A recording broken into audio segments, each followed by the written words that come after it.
पहले क्या होता था, वेदों में कुछ प्रमूढ़ा जिसे बोलते हैं मूढ़ जन, उनके कारण उन्होंने वेदों के अर्थ का अनर्थ कर दिया था, जिसके कारण परिसंख्या विधि को छोड़ करके वेदों में क्या आ गया था, बलि प्रथा आ गई थी।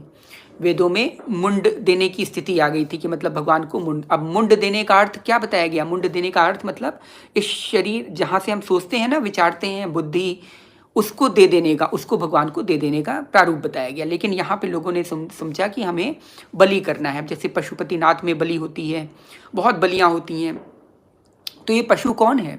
ये पशु जो माया से बंधा हुआ है ना, इसे पशु बोला जाता है। जो पाश्विक प्रवृत्ति जिसे माया के कारण बोला गया है, उसे पशु बोला जाता है। ये पाश, माया को बोला गया है पाश, उस पाश में बंधने वाला हम जीव, जो जीव होता है, उसे पशु बोला जाता है।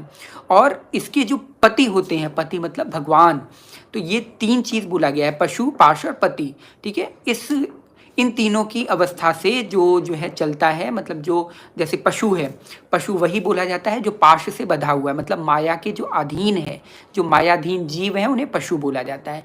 तो उन्हें बोला गया उनकी बलि दे दो। बलि मतलब उनको नष्ट कर दो, समाप्त कर दो, माया को समाप्त कर दो, उस पाश को खत्म कर दो। लेकिन हम क्या करते हैं, हम वेदों के वही शब्दार्थ को लेकर के पकड़ करके पशुओं की बलि देना शुरू कर देते हैं।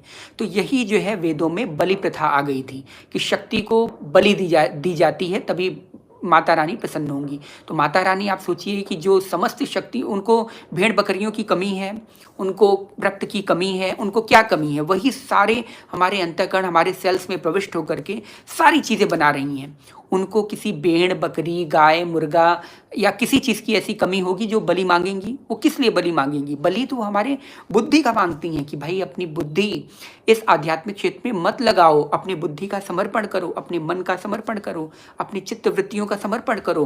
तो ये जो समर्पण की अवस्था है मुंड का, इसे ही बलि बोलते हैं, इसे ही बलि कहा जाता है।